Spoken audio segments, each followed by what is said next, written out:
At ayan nga, tapos na kami magsimba dito. Kaya, ali kayo, samahan nyo pa kami pauwi sa bahay. Dahil nga, magkakabit kami dyan ng sticker. Dahil tapos na kami magpa-register. Yan. Dito guys, pinapuna namin yung sasakyan. Dahil nga, kinukuhaan ko yung view na yan. Dahil ang ganda dyan. Sorry kasi malabo yung salamin dyan. So, pauwi na kami niyan. Yan. Pababa kasi yan. Kaya nakikita niyo yan. Dagat yun eh. Yan, yung nandun sa dulo na yun. Basta yun na yun. So, ayan na nga guys. Nakalabas na kami sa freeway. Papunta na kami niya ng freeway. At medyo mahaba-haba ang biyahe namin papunta sa uuwian namin. Yan. Maganda lang yung kalsada dahil sobrang lawak niyan at hindi dito nagtatraffic. Kung mag-traffic man siguro mga minutes lang ang itatagal. Hindi yung sobrang tagal ng oras. Diyos ko. I'm sorry sa voice ko ha kasi medyo ano. Ayan, yan. Ano yan? Sonoma Boulevard. Ayan, dadaan tayo ngayon sa may bandang Six Flags. Yan, Six Flags yan. Para siyang Enchanted Kingdom. Yan, sa Pilipinas. Yan. Palabas na tayo ng freeway. Ganda ng kalsada guys. At saka alam nyo, maganda yung tanawin dito. Sobrang nakaka-relax. Tapos, yan, super greeny. Wala ka talaga makikita ang building. Puro mga kabubundukan yan. Ngayon kasi sobrang hot. Hot yung panahon ngayon. Kaya makikita nyo, nagda-dry na naman yung damo. Mga damo. Yan, ganda dyan guys. Yan. Yung malawak na yan. Dagat na yun nasa dulo eh. Ito naman guys, para siyang rancho. Yung mga may mga baka, yung color black na baka. Hindi puti ah. Yan, mga baka. Black yun. Sarap karanihin yun eh. Yan. Enjoy nyo na lang yung view.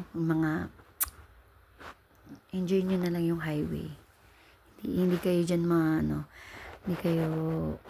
hindi kayo maboboard sa traffic kasi nga hindi nga tina-traffic eh. Yan palang Statue of the Liberty. Liberty ba? Tama ba? Correct me if I'm wrong. Wala, kinuhanan ko lang. Nakaka-inspired lang. Kaya yung kala mo maganda tumira sa abroad. Hindi. Yung sister mo, oh my God. First timer ko kasi dito, sobrang nangapa talaga ako, as in, sobrang nangangapa ako sa culture, sa pagkain, alam niyo yun, as in, mako-culture shock ka sa mga bagay dito, sobrang ang large ng mga serving, gano'n. Yan guys, Budweiser yan, gawa ng wine, alam niyo yun, ewan ko kung Budweiser ba yan. Tapos guys, malapit na tayo din sa factory ng Jelly Bean. Yung Jelly Bean is yung mga candy na pinapadala natin sa Pilipinas. Yan. American flag. Shout out.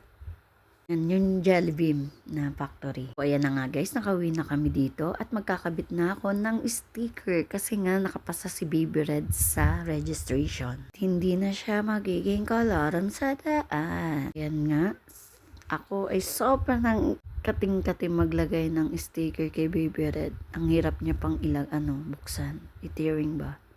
Yan, hingat na hingat ako dyan kasi nga sobrang madikit siya. As in, ang OA. Kailangan kasi talaga maingat ang paglagay dyan. As in, talagang dapat pantay dun sa old na ano. Actually, dun sa dating number. Papatungan lang kasi yung dating sticker. So, ayan. Ang saya-saya ko dyan kasi nga, for the first time, naglagay ako ng number sa Yan. Oh my God, nakita yung, ay, no way. Huwag nyo na lang po screenshot, please. Dahil dyan tapos na. Thank you sa mga nanood. See you on my next vlog.